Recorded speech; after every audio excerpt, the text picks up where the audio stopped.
일상의 사유를 더하는 책 이야기 나눠보겠습니다. 오늘도 사유하는 즐거움을 알려줄 함돈균 문학평론가님과 함께하겠습니다. 어서 오십시오. 네, 안녕하세요. 네, 네.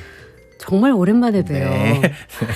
지난번 한 번 제가 좀 걸렀습니다. 그죠? 그러니까 네, 말이에요. 네, 사정이 있어서. 네. 그래요. 그래서 그런지 더 반갑고 네. 오랜만에 뵈서 네. 또 그 사이에 바쁘시게 또 신간도 또 나오게 되었고 네, 네, 그렇습니다. 제목은 시선의 철학. 네, 네, 그렇습니다. 그래도 이 책도 한번 소개해 주시고 가셔야죠. 아, 네. 그전에 제가 사물의 철학이라는 책을 냈었는데 네. 네, 그 책에 이제 후속편으로 냈었던 책이 있었어요. 네. 네, 그 책이 이제 좀 시간이 좀 지나고 해서 다시 개정 증보판으로 출판사를 옮겨서 네. 예, 내게 됐습니다. 사물의 철학이 지금 그 난다 출판사라는 곳에서 냈는데 네. 그곳으로 이것도 이제 판권도 옮겨오고 뭐 판형도 바꾸고 이렇게 좀 많은 변화가 좀 있었습니다. 네. 그러니까 사물의 철학과 순간의 철학에 이어서 이번 시선의 네. 철학까지인 거네요. 네. 저의 일상 철학 시리즈 이제 완결편입니다. 아, 더 나오진 않습니까? 네, 일단 오, 네. 예. 네, 출판사에서 그것으로 충분하다. 아, 거기 함의가 있는 것 같은데. 네. 아무튼 굉장히 궁금해하실 분들 많을 것 같아서 네. 오늘 문화시대 청취자 여러분들을 위해서 또 선물로 네. 2권을 또 주신다고 네. 하셔가지고. 아, 이거 제가 영광입니다. 선물 드릴 수 있어서. 자, 함돈균 문학평론가님의 새 책 시선의 철학 선물로 드립니다. 샵 0302 문자 메시지로 성함과 함께 신청을 해 주십시오. 그러면 두 분 추첨해서 저자 사인본으로 아주 특별하게 보내드리도록 하겠습니다. 짧은 글 50원, 긴 글 100원의 정보 이용료가 부과됩니다. 자, 그런데 오늘은 우리가 호메로스의 오디세이아를 또 소개해 주신다고 하셨습니다. 이게 뭐 워낙 지금 한국에서 열풍이에요. 네. 그리고 저희 문화시대에서는 네. 7월에 또 인문학 산책에서 한번 전체적으로 이 이야기를 좀 다루기도 했고 이지혜 영화 기자님과 또 영화로서 크리스토퍼 놀란의 오디세이도 살펴보기도 했지만 네. 또 함돈균 평론가님은 이 시선의 철학처럼 또 함돈균만의 시석이 분명히 있다. 아, 네. 그래서 오늘은 그 함돈균이 바라본 오디세이아를 함께 해볼까 하는데 영화 보셨습니까? 네, 봤습니다. 어떠셨어요? 뭐 기본적으로 그 크리스토퍼 놀란이라는 감독이 예. 이제 좀 탁월한 면이 그분이 있잖아요. 네. 네, 있기도 하고 그다음에 원작이 또 있는 또 작품이기도 하니까. 그렇죠. 예. 그냥 기본적인 어떤 것들은 가지고 가는 영화고 네. 또 흥행성도 기본적으로 가지고 있는 영화고 스토리도. 근데 그 스토리가 가지고 있는 그 좀 스토리 자체가 이미 스펙타클하거든요. 네. 그것과 그다음에 그것이 가지고 있는 풍성한 어떤 철학적인 인문적 함의 그다음에 감독이 가지고 있는 탁월성을 결합시켰다고 생각하면은 기대에는 저는 미치지 못했다. 아, 네. 아 그걸 봤을 때는 기대에 못 미쳤다. 네. 아, 그 예상 밖의 많이 못 대답인데요. 미쳤다. 네. 그러니까 원작이 가지고 있는 이미 스펙터클만큼도 영화가 못하고. 아, 그런가요? 그다음에 이제 그 감독이 가지고 있는 그에 대한 기대에도 그만 못하고. 오. 또 아이맥스라고 하는 것을 차용했다라고 하는 기술적인 걸 많이 내세웠는데 네. 그 영화적으로도 제가 이런 형태의 영화라면은 왜 그 아이맥스로 전부 다 영화를 만들었다는 게 꼭 그 필요한 일이었는가에 대한 것도 충분히 저는 설득을 받지는 못했어요. 아, 놀란 감독의 네. 그 자아 실현 이런 정도로. 네. 아, 근데 네. 요건 좀 궁금하긴 해요. 계속 제가 이제 질문을 갖게 되는 건데 왜 이 시점에 네. 뭐 크리스토퍼 놀란 감독 뭐 여러 작품을 많이 쓰기도 네. 했고 왜 오디세이아를 영화로 만들었을까? 그리고 왜 우리는 이 오디세이아에 이렇게 열광을 하는 것인가? 그 생각해 보셨을 것 같아요. 네, 저는 또 사실 오디세이에 대한 열광은 예.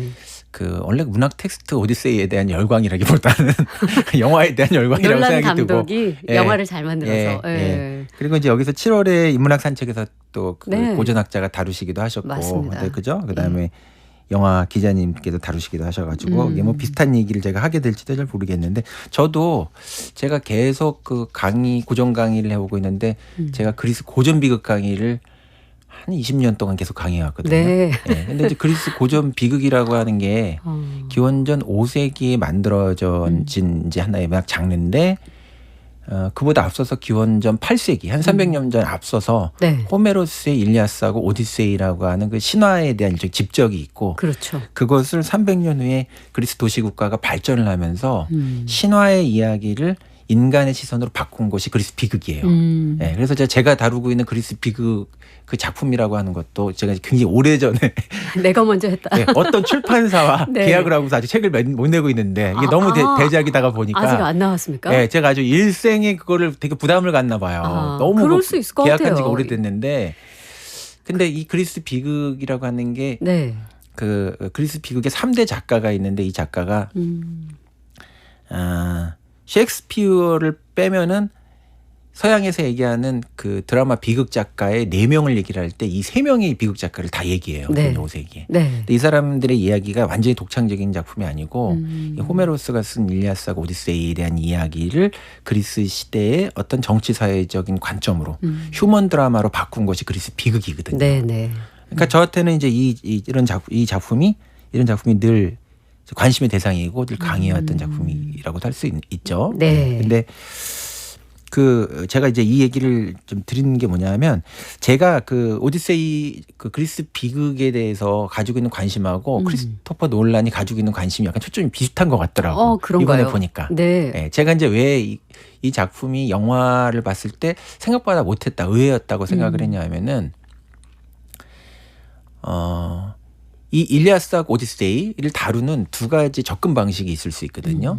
근데 하나는 호메로스가 원래 썼던 원작의 방식으로 생각하면은 상당히 전쟁의 이야기를 다루지만 상당히 여기에는 신화적 관점이 많아요. 네. 그래서 거기에서 어떤 사태를 결정하는 어떤 그런 것이 신의 운명에 의해서 결정되는 얘기가 되게 많은데 네, 네. 훨씬 그것이 휴먼 드라마로 각색된 것이 그리스 비극이거든요. 근데 이제 크리스토퍼 놀란의 이것도 보게 되면은 의외로 스펙터클하게 영화가 그러니까 왜 아이맥스로 이걸 꼭 찍었어야 됐느냐라는 의문이 있는 게 그 원래 호메로스가 이 오디세이를 썼던 그 내용을 바탕으로 보면 굉장히 좀 신기한 상상력을 동원한 이야기들이 많거든요. 뭐 괴물도 굉장히 그렇죠. 대단한 괴물이 나오기도 네. 하고 네. 뭐 요정과 신 이런 게 많이 나오는데 그런 것들이 많이 생략돼 있고 휴먼 드라마로 많이 각색이 돼 있어요. 네, 인간 네. 드라마로. 특히 네. 제가 볼 때는 이거 무슨 약간 반전 영화인가? 이런 생각이 좀 들 정도로 그리고 어떤 그 정체성에 대한 질문. 원래 네. 정체성에 대한 질문은 호메로스의 이야기에도 있지만 특히 어떤 그런 전쟁이라고 하는 것이 무엇인가에 대한 그런 질문이 굉장히 강력하게 있는데 그 질문은 기원전 5세기에 쓰여져 있었던 그리스 비극 작가들이 그 문제를 훨씬 더 중심으로 부각을 해서 네. 호메로스의 원래 원작에서는 전쟁을 하더라도 그게 그리스인이 출정을 해가지고 트로이 전쟁에서 승리를 하고 귀환하는 그리스인적인 시각으로 쓰여져 있는데 이 드라마에서는 그리스 비극 드라마에서는 침략당한 트로이안인들의 관점에서 전쟁이 어떤 우리에게 고통을 줬는가에 대한 관심으로 이동을 하거든요. 네. 근데 이것도 이제 오디세우스라고 하는 그리스인을 등장시키지만 그 사람이 굉장히 이 전쟁이 어떤 의미였는가에 대한 그런 질문을 많이 하고 있는 것 같아요. 네. 그래서 뭐 요즘 21세기의 전쟁이 끝난 시대처럼 보이지만 지금 진행 중이죠. 예, 새로운 네. 전쟁 그죠. 세계에서. 이런 것들이 늘 이렇게 등장을 하고 이런 좀 정치적 질문 같은 것들도 이 사람한테 좀 많이 있는 게 아닌가. 그러니까 아주 굉장히 휴먼 드라마적인 관점에서 네. 신화적 관점이 아니라 네, 이거를 네. 봤다. 그리고 그리스인의 승전 서사로 이것을 보지 않는다라고 하는 것도 상당히 시사적이다. 네. 예. 그리고 이제 덧붙여서 이 크리스토퍼 놀란이라는 이 감독의 입장에서 보게 되면은 이 사람이 늘 관심을 가지고 있는 주제가 예전의 영화들 보면 뭐 메멘토, 인터스텔라, 네. 그다음에 인셉션. 인셉션 네. 이런 영화들이 전부 다 시간의 혼란, 기억의 어떤 혼란, 그다음에 귀환, 네. 가족과의 어떤 만남, 그다음에 정체성을 다시 회복하는 이야기 이런 이야기들이거든요. 그러니까 이런 일관된 서사를 해왔던 관점에서 보면 오디세우스 이 이야기가 또 그 영화의 전작들하고 매우 밀접한 관련이 있는 그러네요. 얘기여서 그 사람의 다운 영화를 고전 텍스트로 선택했다 이렇게 이제 보였어요. 네. 아니 저는 지금 솔깃한 게 이거는 반전 영화 아니야? 이 부분이 굉장히 새롭게 네. 들리긴 합니다. 네, 이게 정치 사회적인 전 세계적인 현상을 바라봤을 때 충분히 할 네. 만한 이야기일 수 있을 것 같은데 네. 함동근 평론가님 버전으로 네. 그 오디세이아 뭐 너무 지금 많이 네. 알고 있지만 오디세이아를 조금 간단히 정리를 해주신다면 소개를 할까요? 네. 그냥 오디세 귀향에 대한 이야기죠. 네, 예, 귀향에 대한 이야기가 이제 핵심이고, 그렇죠. 예, 근데 그 귀향에 대한 것이 단순히 공간적 귀향이 아니라 굉장히 철학적 함의를 가지고 있어요. 그러니까 돌아온다라고 하는 게 뭐냐, 왜 그렇게 돌아와야 되냐. 그렇죠. 예, 그리고 또 아까 그 인문학 그 시간에서도 이것이 좀 테스트를 겪는다는 얘기를 이렇게 말씀을 많이 하셨는데, 돌아오면서 인간이 이제 성장을 하게 되는데 이 테스트라고 하는 게 그 정체성에 대한 질문이 되게 많거든요. 네. 예, 그런 이제 질문과 함의를 가지고 있는 것이고, 네. 그다음에 이제 이야기의 저는 이제 문학평론가니까 이야기의 뼈대를 보게 되면 귀향이라고 이야기하지만 단순히 오디세이 얘기가 오디세우스에 대한 이야기가 아니라 중요한 축으로 다뤄지는 인물이 세 명의 주인공이 있죠. 그러니까 아들 텔레마코스가 그쵸? 있고 오디세우스가 있고 그다음에 페넬로페 아내가 아내가 있는데 있고. 한 사람은 집으로 귀향하는 것이 문제가 돼요. 한 사람은 집을 떠나가지고 자기 정체성을 찾으려고 하거든요. 그러니까 아버지를 찾는다고 하지만 그걸 통해서 자기가 성장하는 이야기이고, 그러네요. 그러니까 돌아오는 이야기가 있고 집을 떠나는 떠나는 이야기. 이야기가 있고 집을 지키는 자의 이야기가 있어요. 그러니까 이 세 가지 구조를 통해서 뭐 이제 여러 가지 질문을 던지는 이야기이다. 뭐 이렇게 이제 정도로 얘기할 수 있지 않을까 싶습니다. 네. 쏙쏙 들어오네요. 네, 일타강사가 쏙쏙 들어와야 세 가지 기억하십시오. 세 이것은 가지. 이 오디세이아는 집을 네. 지키는 자와 떠나는 자와 돌아오는 자, 네. 이 세 가지 시선으로 만나볼 수 있는 네. 이야기이며, 귀향은 과연 무엇이냐, 네. 돌아온다는 것은 무엇이냐 질문해 볼 수 있다. 근데 말씀 주셨지만 그 오디세우스라는 이 가장 중요한 핵심적인 이 인물이 네. 원래 책과는 다르게 네. 뭐 책에서도 약간 신격화된 어떤 보통의 영웅들이 네. 있다면 이 인물은 확실히 다르게 그려지죠. 영화에서는 물론 더 인간적으로 그려지긴 네. 합니다만. 그러니까 이제 이 영웅이라는 얘기를 하게 되는데 예. 현대는 영웅이란 말을 쓰지 않죠. 원래 영웅이라고 하는 거는 그리스적인 의미거든요. 이게 영웅이란 말 자체가. 네. 그래서 이제 곧 우리가 문학 전쟁 영웅인 거죠. 예. 그리고 문학 비평을 하게 될 때 그래가지고 이 그리스 신화하고 그리스 비극에 등장한 이런 인물들을 우리가 영웅이라고 해서 이걸 고대적인 문학 작품들의 그 전형을 우리가 영웅이라고 얘기해요. 근데 현대에서 이제 영웅이 이제 사라지죠. 네. 그러니까 영웅은 그 전형성을 가지고 있는데 그 전형성을 가지고 있는 게 이 그리스 비극과 신화에 나온 인물들이거든요. 대체적으로 보면 이 시랍 신화에 나오는 영웅들은 신의 피를 받았어요. 근데 그게 이제 인간하고 신 사이에서 보통 결합을 해가지고 자식을 낳아가지고 거기에 대해서 이제 영웅이 됐기 때문에 네. 신성과 인성을 동시에 이제 가지고 있는데 되게 그래가지고 싸움을 잘하고 힘이 세거든요. 네. 근데 이 그 호메로스가 다루었었던 이 트로이 전쟁을 둘러싼 이 이야기 최초의 어떻게 보면 신화의 시작이기도 하면서 이야기의 시작인데 서양에서는 결정적으로 이렇게 갈라지는 두 개의 영웅이 영웅을 창조했다고 봐요. 네. 물론 이런 얘기들은 예전에 있었던 이야기들을 그 호메로스라는 사람이 할아버지 할머니 때부터 들었던 얘기를 이 사람이 이제 어느 시대에 전승된 얘기를 이제 묶어서 텍스트화한 것인데 네. 하나는 그 일리아스가 있죠. 그렇죠. 일리아스는 트로이 전쟁에 대한 이야기거든요. 트로이 전쟁이 전쟁을 향해서 이제 갔지만 10년 동안 교착 상태에서 움직이지 이제 못하고 있다가 트로이 전쟁이 시작된 지 10년 후의 시점의 이야기가 이제 이 일리아스의 얘기인데 여기의 주인공은 아킬레우스예요. 네. 근데 이 사람은 정말 고대적인 전쟁 영웅이고 신성을 가지고 있어서 힘이 세고 그다음에 이 사람한테 되게 중요한 것은 명예예요. 그러니까 고대적 영웅의 가장 전형적인 것이 힘이 세다. 그다음에 명예를 중요시 여긴다. 그리고 힘이 세고 명예를 중요시 여기기 때문에 명예를 위해서는 죽을 수 있는 사람이에요.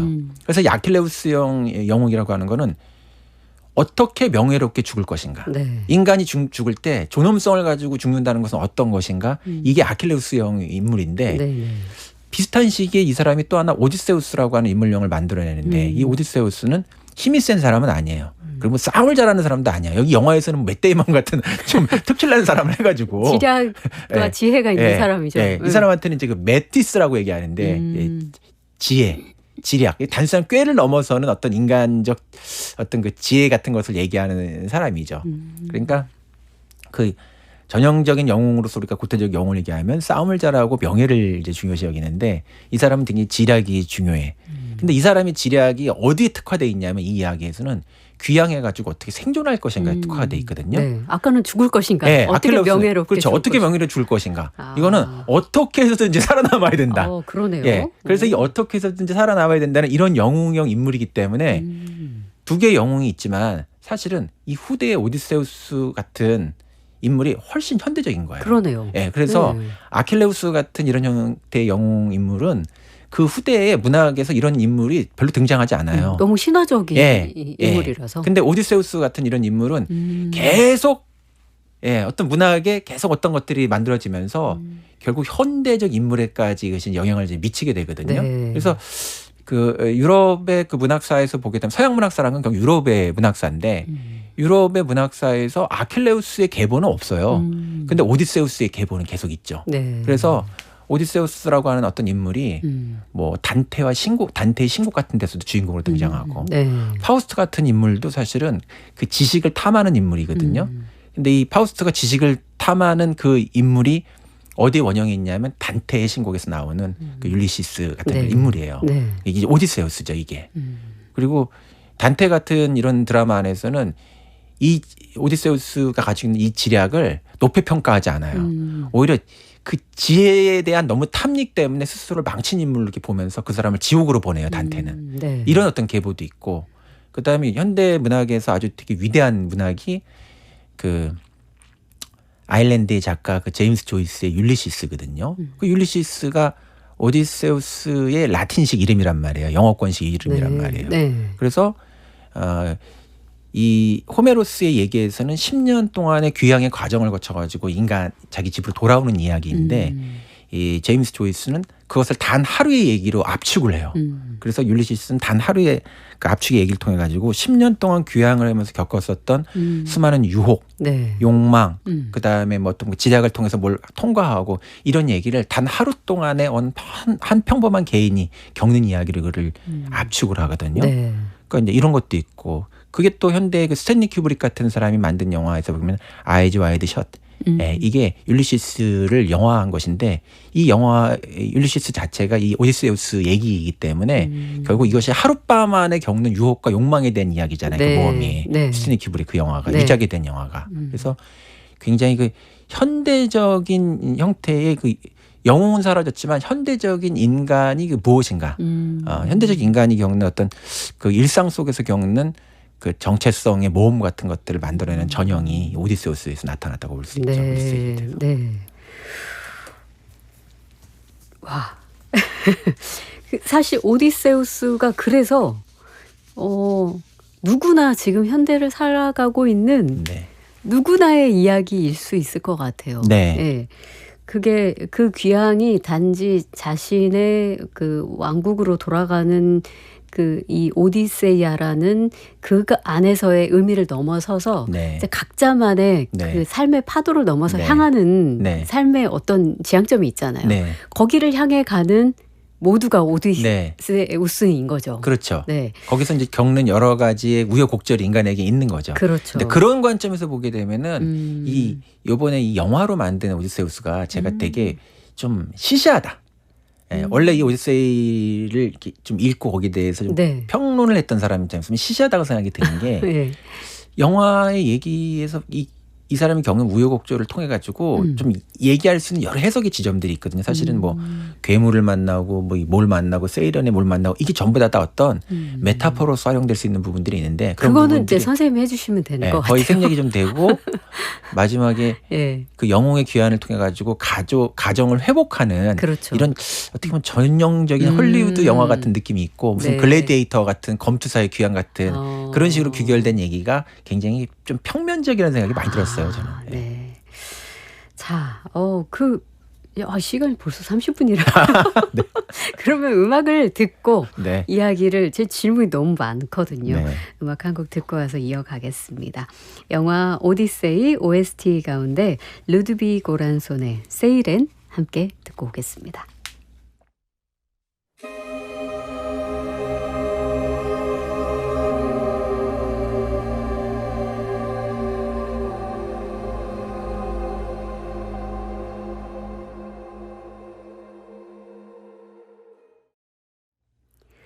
영화 오디세이 OST 가운데 루드비 고란손의 세이렌 함께 듣고 왔습니다. 국악방송 박혜진의 문화시대 함동균의 사유하는 책 코너 함께하고 있고요. 지금 유튜브에서 박혜진의 문화시대를 검색하시면 보이는 라디오로도 함께하실 수 있습니다. 저희 선물 하나 드려요. 함동균 문학평론가님의 새 책 시선의 철학 선물로 준비해 두었는데요. 시선은 어떻게 낯선 질문을 발명하는가. 일상의 사유를 더해줄 책입니다. 샵 0302 문자 메시지로 성함과 함께 신청을 해주시면 두 분께 저자 사인본으로 보내드리도록 하겠습니다. 짧은 글은 50원이고요. 긴 글은 100원의 정보 이용료가 부과됩니다. 카카오톡 오픈 채팅방으로 보뜰마을님께서 인문학자 김기영 선생님의 이야기에 이어서 함동균님의 오디세이 풀이 경청하고 있으시다고. 또 네. 이게 아무리 들어도 이게 네. 시선이 다 다르니까 또 네. 재미가 있습니다. 네. 유튜브로 들어주고 계시는 여여하게님, 지식과 정보의 향연에 흠뻑 취하고 있습니다. 자, 취할 일이 더 남았습니다. 이제 본격적으로 우리가 음악도 세이렌을 들어봤기 때문에 이 세이렌 이야기로 좀 넘어가 볼까 하는데요. 오디세우스가 이제 귀향하는 과정 중에 바다를 항해하던 중에 세이렌을 만나게 되죠. 네. 이 세이렌은 특징이 노래로 사람들을 유혹해서 죽음에 이르게 합니다. 그런데 오디세우스는 부하들의 귀만 막고 자신은 이 위험한 노래를 돛대에 몸을 꽁꽁 묶으면서까지 듣게 네. 된단 말이죠. 네. 왜 굳이 이렇게 이 노래를 들으려 했을까요? 살고자 했던 사람인데 네. 살기 위해서 가고 있는데. 두 가지 해석이 거기에 철학적으로 있어요. 실제적으로. 네. 왜냐하면 이제 서양에서는 이 철학이라고 하는 게 문학 작품을 해석하는 걸 통해서 철학이 만들어지거든요. 그러니까 그리스 신화에 대한 해석이 굉장히 철학적으로 많죠. 네. 근데 이제 그런 관점에서 보면은 욕망에 듣고 싶은 거야. 그래서 그 자신도 욕망에 끌렸기 때문에 듣기는 해야 되는 거야. 네. 예. 이런 이제 해석이 하나 있고요. 예. 또 하나는 이게 욕망이에요. 세이렌의 문제하고 이 뒤에 나오는 그 키르케하고 이런 것들은 욕망의 문제인데 네, 네. 듣고 싶으니까 들은 거야. 욕망에 굴복한 거네요. 예. 그렇죠. 예. 또 하나는 그러니까 그 욕망에 굴복을 했다고 얘기를 하는데 예. 이거를 어떻게 얘기를 하냐면 오디세우스가 자기 자신과 인간이란 존재에 대해서 알고 있다는 거야. 그게 뭐냐면 나는 듣고 싶은 그런 욕망 자체를 없앨 수는 없다. 네. 그러나 그 욕망에 휘둘리지 않는 방법을 고안할 수는 있다. 그래서 이 신화 이 얘기에서는 세이렌에 보통 노래를 듣는 거에 대해서 사람들이 많이 초점을 맞추는데 네, 더 네. 중요한 거는 노래를 들으면서 자기를 묶는 게 더 핵심인 거예요. 그래서 그 20세기에 굉장히 그 아주 유명한 철학자 중에서 아도르노라는 철학자가 있거든요. 네. 근데 이분이 자기 스승 호르크하이머라는 사람하고 같이 그 계몽의 변증법이라는 아주 유명한 책을 써요. 근데 이 계몽의 변증법에서 주인공으로 이 오디세우스를 다루거든요. 네. 그런데 오디세우를 어떻게 다루냐면 이 세이렌 얘기를 다룹니다. 그러면서 욕망 자체를 소거할 수 없다는 것을 인정했다. 알고 있다. 네. 그래서 욕망을 어떻게 그러면 휘둘리지 않고 통제할 수 있을 것인가에 대한 자기 통제의 기계를 만드는 것이 바로 문명의 방향이라는 거예요. 엄청난 지략하네요. 네. 진짜. 그래서 네. 현대인의 가장 선구적인 인물로 오디세우스를 이렇게 해석을 해요. 이 세이렌에 대해서. 네. 근데 이거는 이제 아도르노라는 사람이 그러면서 욕망이 일어난다라고 하는 건 굉장히 자연적인 건데 현대인이 되고 문명화된다라고 하는 건 자연적인 것을 없앨 수는 없기 때문에 자연을 어떻게 문명화하는가에 대해서 관심을 쓰게 된다는 거예요. 그래서 그런 어떤 통제 기구로서 인간의 이성이 발달하는 거 이런 거를 도구적 이성이라고 해가지고 네. 이성이라고 하는 걸 이렇게 분류를 하거든요. 이성의 여러 가지 종류가 있는데 특히 뭔가 통제하고 그저기 다루고 네. 기술적으로 이렇게 지배하고 제어하고 그래서 그 지배라고 하는 게 자기 자신의 지배로까지 스스로 자기를 지배하는 것까지 이제 나아가게 되는 거 이런 것으로 이제 이 장면을 해석하기도 하죠. 네. 근데 그 이후에 이게 호메로스의 이 이야기 이후에 기원전 5세기에서 4세기가 되면은 한 이제 300~400년 흐르게 되면은 그리스 철학이 이제 발전을 하면서 헬레니즘 철학, 로마의 철학하고 이제 서로 합쳐지고 이러면서 소위 그 스토아 철학이라고 하는 그 윤리학이 발전을 하거든요. 네. 근데 이 윤리학은 행위의 문제에 대해서 이제 연구를 하는 학문인데 이 스토아 철학이 가장 관심을 가지고 있는 그 철학적 개념이 자기 규제라는 개념이 있어요. 그래서 자기를 어떻게 통제할 것인가, 자기를 어떻게 훈련할 것인가, 이게 이 윤리학의 굉장히 핵심인데 네. 그 자기 통제와 자기 훈련이라고 하는 그런 아이디어의 모티프가 이 오디세우스의 자기 몸을 묶는 이 세이렌에서 나왔다라고 하는 이런 식의 관점도 있습니다. 네. 네. 자기 통제라면 묻고 귀도 막았을 것 같은데. 아니 그걸 영화는 없앨 수는 허락했어. 없는 거야. 네. 그걸 듣고 싶기는 해. 막을 수는 네. 있잖아요. 그래 적어도 그래가지고 네. 거기에 대해서 더 전위적으로 얘기를 하면은 예. 미래에 내가 어떻게 될 것을 알고 현재가 미래를 통제하는 그런 시간의 통제라고 이것을 보기도 해요. 네. 예. 지금 이 세이렌의 서사와 이제 앞으로 제가 예. 질문드릴 이제 그런 오디세우스가 뭐 요정 키르케를 만난다거나 또 여신 칼립소 섬에 머무르기도 하는 이런 장면들과 이야기들은 이제 총체적으로 욕망에 관한 이야기라고 말씀 주셨는데 키르케를 만났을 때도 한 1년. 예. 그리고 칼립소의 섬에서는 한 7년. 예. 그러니까 귀향이 10년인데 예. 8년 정도는 예. 이렇게 머물게 된 예. 거예요. 근데 이 머무는 장소라는 것이 되게 안락하고 네. 낙원 같은 맞습니다. 네. 예, 그런 공간이란 말이죠. 그러니까 아까 지금 욕망에 네. 대해서 왜 거기에도 충분히 그러니까 욕망을 인정하고 8년을 보낸 것 같긴 해요. 네. 근데 뭐 결과적으로는 그 7년 이후에 다시 귀향을 네. 선택하지만 심지어 너에게 불멸의 삶을 주겠다고까지 칼립소는 이야기하지만 떠나게 되는데 네. 왜 이 욕망과 또 새로운 험난의 이 길 사이에서 고민하다가 결국은 그렇게 가게 됐을까요?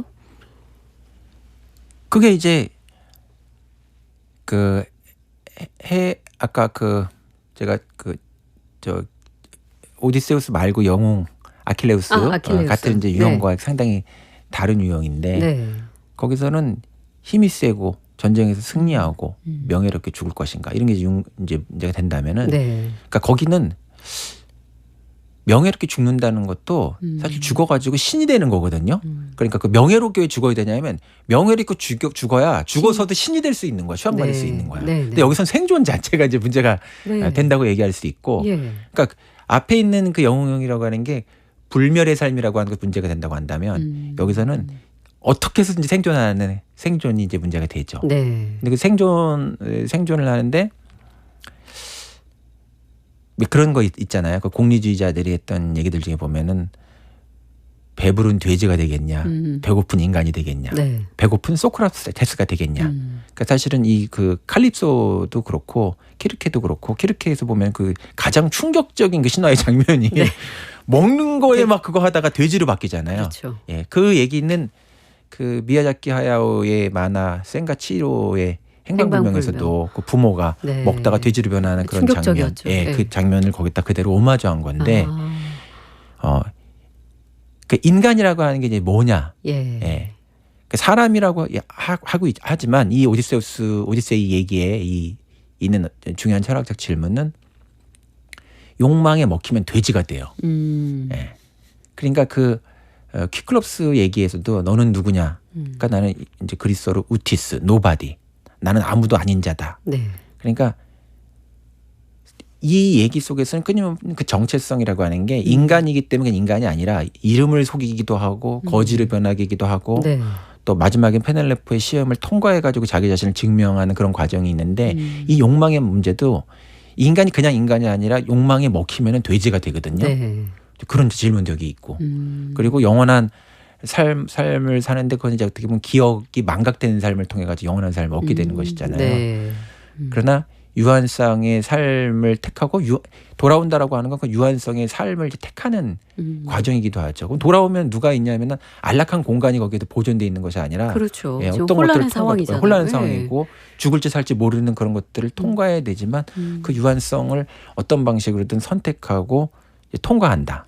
예. 그리고 신들의 그 귀향 같은 경우도 어떻게 보면은 신이라고 표현됐지만 전통 사회 속에서는 신이라는 게 그 운명이거든요. 동양이나 서양이나 그 팔자소관이라는 게 있어서 네. 세상이 이미 만들어진 어떤 대로 인간이 살 수밖에 없다고 생각하는 그런 식의 생각을 하고 있는데 그 운명 안에서 인간이 어떤 그 지혜와 계략을 발현시켜가지고 생존하게 되냐라고 하는 그런 그 자유 선택의 문제가 여기에 동시에 있는 네. 그런 이제 드라마의 하나의 그 구조 속에서 그런 네. 것들을 볼 수 있다고 생각이 듭니다. 네. 아, 근데 이거 보면서 아니 그 10년의 귀향 시간 동안 왜 오디세우스는 전쟁 끝나고 네. 바로 가지. 뭘 그렇게 헤매다가 바로 집으로 갔으면 이런 일이 없었을 거 아니야 하는. 원해서 뭐 그렇게 된 건 아니니까. 물론 그렇게 된 건 네. 아니죠. 뭐 혼란의 상황, 갈등의 상황이 있었고 험난한 어떤 시련이 있었기 때문인데 그것 하나와 그 왜 신들은 왜 오디세우스가 귀향하기까지 왜 이런 시련을 주었는가?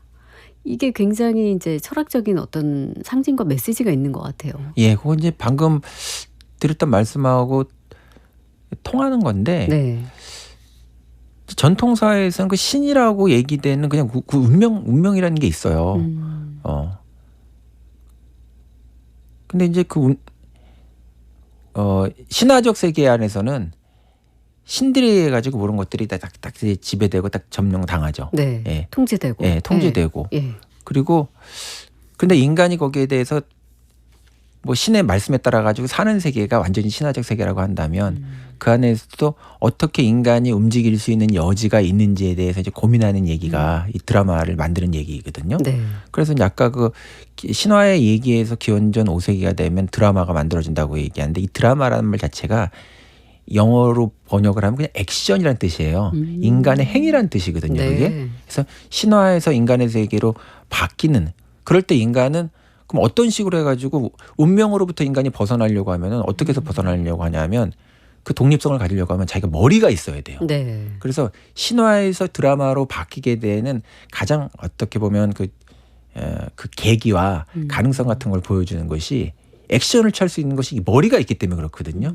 머리가 있는 인물로 이제 등장하는 게 이 오디세우스라고 하는 인물이라고 할 수 있죠. 그러면서 동시에 또 신들은 계속 그런 걸 또 물어봐요. 네. 그 여기서도 왜 이런 식으로 왜 신들이 그 귀향을 허용하지 않았는가?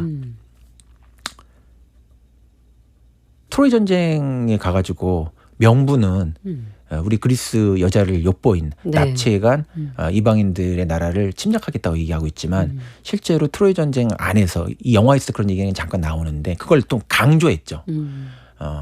그 안에서 가가지고 보면은 신전을 파괴하고 그 다음에 굉장히 거대한 도덕적 명분을 얘기했지만 실제로 모든 전쟁은 그 재물을 약탈하고 그 다음에 여자를 약탈하고 노예를 획득하는 가장 간단한 어떤 방법이란 말이에요. 네. 그래서 실제 외계에 있었던 그 명분과 그 안에서 실제로 이루어지고 있는 일들 사이에 어떤 분열 같은 것들 이런 것들을 예전에는 그거를 딱 어떻게 노골적으로 얘기하고 분석해서 이해하기는 어렵기 때문에 하나 이 세상의 순리를 인간이 어기는 그런 모습을 또 이런 신들이 바라보는 전지적인 눈을 통해서 보여주는 거죠. 네. 특히 오디세우스의 귀향이 어려웠던 거는 그 전쟁에 참여한 사람들이 아테나 여신을 모욕했다라고 얘기를 하는데 그 신을 모욕한 것이 그 이런 도덕 질서 같은 걸 모욕한 인간들에 대한 그런 것들을 신의 눈으로 이렇게 또 얘기하는 그런 것들도 여기에 투사가 되어 있죠. 네. 자, 그렇게 해서 아주 어렵게 뭐 전쟁까지 합하면 20년 만에 집에 네. 드디어 오긴 옵니다. 그런데 이 왕국 이타카 왕국에는 아까 지키는 자, 예. 집을 지키는 자인 오디세우스의 아내가 있죠. 근데 평온하게 있는 것이 아니라 그 구원자들의 사실 괴롭힘을 받고 있는 네. 상황이란 말이에요. 그래도 어떻게 페넬로페가 20년 동안이나 오디세우스를 기다릴 수 있었을까? 그건 어떤 마음이었을까? 선생님의 시선으로 네. 한번 분석해 제 주세요. 시선이 중요한 게 아니고 기구한 마음으로 기다리지 않았을까? 네. 예, 이런 생각이 드는데 아니 근데 또 왜냐면 영화에서는 좀 다르게 해석을 예. 했기 때문에. 예. 예. 영화에서 다르게 해석한 부분은 약간 뭐 내가 여왕 네. 예. 왜 여성은 왕으로 인정되지 예. 않는가라는 질문을 예. 하는 어떤 좀 주체적인 여성상을 보여주기도 했죠. 그게 예. 좀 귀여운 주체적인 여성상인 것 같아요. 요즘에 어떤 여성상에 대해서 네. 그래서 뭐 PC주의 얘기 같은 것도 나오는 것처럼 거기 가장 아름다운 여자를 납치해 갔기 때문에 전쟁이 일어났는데 헬레네가 왜 그런 그 흑인 여성 중에서도 모든 사람이 좀 동의할 수 있을 정도로 이렇게 아름답다 딱 얘기할 수 없는 사람이 등장했는가. 아마 이런 것들도 문제의식이 같이 있었던 것 같아요. 페넬로페에 대해서. 네. 네. 그죠. 근데 이제 이거는 뭐 예전의 관점에서 이런 거를 보게 되면 페넬로페의 기다림이라는 게 뭐라고 할까요? 그 충절을 지킨다고 할까? 남편의 충절을 지킨다고 할까? 당시 또 그리스 사회가 워낙에 가부장적이고. 그렇죠. 그렇게 뭐 얘기하는 게 가장 전통적인 관점이겠지만 네. 이 페넬로페는 거기를 그냥 20년 동안 이걸 지킨다라고 하는 거 지킨다고 해서 지키는 게 아니고 사실은 그 구혼자라고 얘기되고 있지만 이 사람들은 사실은 그 부인하고 결혼함으로써 왕위를 찬탈하려고 하는 그렇죠. 사람들이거든요. 그러니까 이건 사실 정치 드라마의 성격을 같이 가지고 있어요. 그래서 이렇게 완전히 구혼자라고 얘기하고 있지만 왕이 없는 왕위를 찬탈하려고 하는 그런 영모 세력들에게 어떤 영모 세력이기도 하지만 사실은 어떻게 보면 그 정치의 공백을 메우려고 하는 어떤 형태의 그런 또 시도라고 볼 수도 있는데 그런 것을 그럼 어떻게 유지할 수 있을 것인가라고 하는 그 페넬로페의 그 정치적 지략, 정치술과 정치적 지략으로 이거를 볼 수도 있거든요. 그래서 오디세우스만 여기에서 그 메티스 지략가가 아니고 페넬로페도 사실 지략을 발휘해가지고 여기서 이제 만나는 사람이기 때문에 두 사람의 만남이 단순히 그 가족의 귀환이 아니라 지성적인 인간이 어떤 방식을 통해 가지고 퍼즐을 맞히는가 이런 걸 게임의 이야기로 이걸 이제 보기도 사실 합니다. 그래서 사람을 얘기할 때도 보면 그 남편을 바로 이렇게 받아들이는 게 아니라 그러니까 또 테스트를 하지 않습니까? 테스트를 또 하죠. 그러니까요. 지성이라는 게 여기서 굉장히 중요한 한테 매개가 되는 거예요, 사실은. 자, 근데 아까 이 오디세이아라는 작품은 크게는 집을 떠나는 자, 지키는 자, 그리고 돌아오는 자의 이야기라고 말씀하셨을 때 이제 그 한 명이 집을 떠나는 자를 또 이야기하고 싶은데 아들이죠. 텔레마코스. 오디세우스는 집으로 향하고 있고 텔레마코스는 아버지를 찾아서 집을 떠나고 있는데 왜 굳이 이 전체적인 이 호메로스의 오디세이아는 어쨌든 귀향의 이야기란 말이에요. 그럼 오디세우스 이야기로만 서사를 풀어도 충분할 터인데 왜 이런 구성을 잡았을까요? 크게 보면 이게 정체성에 대한 이야기라고 생각되거든요. 오디세우스 얘기는 귀향의 이야기지만 귀향의 얘기보다 귀향을 통해서 무엇을 이룩했는가, 무엇을 성취했는가를 보면은 자신의 정체성을 찾는 거예요. 근데 정체성을 찾는 거는 예전에 있었던 과거에 고향으로 돌아와 가지고 정체성을 우리가 찾기도 하지만 그건 이제 고향의 귀환에 대한 가장 일반적인 서사죠. 그러나 어떤 사람의 정체성이라고 하는 거는 그 집을 떠나야만 정체성을 찾는 자도 있거든요. 예를 들면 이제 엄마에게 완전히 이렇게 유착돼 있는 성인이 되지 못한 아이 같은 성인도 있을 수가 있고 어른아이 같은 어른아이 같은 그런 거죠. 그래서 베이비톡이라는 그런 게 있는데 여기 텔레마코스도 어떻게 보면 약간 베이비톡이라는 자고 엄마한테 그래서 인정받지 못하죠, 사실은. 내가 왕을 하면 될 거 아닌가 이렇게 얘기했더니 넌 아직 뭐 비린내가 난다 거의 뭐 이런 식의 얘기를 하는데 영화에서도 얘기하고 이런 대사가 그런 대사도 실제로 있는데 돌아와서 그것을 회복해야 되는 자도 있고 회복해야 되는 자도 있지만 떠남으로써 자기의 정체성 같은 걸 성장시켜야 되는 자도 있는데 그에게는 낯선 모험도 사실 필요하다고 할 수 있겠죠. 그렇게 보면은 이걸 귀환이라고 얘기하지만 그 귀환해야 되는 곳이 정말 내가 공간적으로 예전에 살았던 것인가, 살았던 곳이 꼭 고향인가, 내가 했었던 그 익숙했던 경험을 반복하는 것이 그걸 인간을 성장시키는 것인가. 그 성장이라는 관점에서 보게 되게 되면은 그걸 꼭 공간적 관점에서 생각할 필요는 없고 이러한 이야기를 통해 가지고 문학적 이야기를 좀 오늘의 관점에서 환원해서 좀 얘기를 하게 되면은 우리한테 그 이타카라고 하는 것은 정말 그 대한민국이냐, 내가 살았었던 동네냐, 뭐 내가 이렇게 가지고 있는 이런 그 언어권이냐, 뭐 내가 살고 있는 어떤 그런 뭐 반포 아파트가 나의 정체성이냐, 나를 성장시키는 것이냐. 굉장히 1차원적인 거죠. 어떻게 그렇죠. 보면. 그 압구정동에 계속 머물르면 내가 성장하는 거냐, 그것을 떠나야 되는 것이냐. 그리고 내가 뭐 남자로 태어났기 때문에 남자의 어떤 것을 가지고 그대로 사는 것이 그게 이타카를 지키는 것이냐. 다른 곳으로 떠나야 되는 게 아니냐. 네. 이런 여러 가지 좀 인문적 질문을 할 수 있는 메타포로 이타카를 봐야 된다고 봐요. 아. 네. 그렇게 보니까 훨씬 더 이 호메로스라는 사람이 엄청난 인물이었다는 생각이 들거든요. 네. 아니면 이 작품을 또 그렇게 해석해 주신 또 네. 선생님의 네. 그리고 호메로스의 이야기이기도 하지만 예. 전통적인 그 어떤 이야기들이 집적된 것을 통해서 이 사람이 어떤 걸 만든 거기 때문에 그렇죠. 그 당시에 뭐 모일 수 있는 이야기성과 뭐 어떤 그런 것들이 다 여기 집적돼 있다고 볼 수 있겠죠. 네. 자, 그러면 뭐 이거는 처음부터 이런 이야기 주제가 네. 사실 많이 등장했기 때문에 말씀을 다 주셨다 하실 수 있지만 이 오디세이아가 뭐 지금 뭐 책으로도 엄청 많이 판매가 되고 있다고 해요. 네. 그러니까 현재 우리에게 던지는 질문은 뭐냐? 네. 이거를 마지막 질문으로 드릴게요. 이 방금 전에 했었던 그런 질문이 되게 중요한 것 같아요.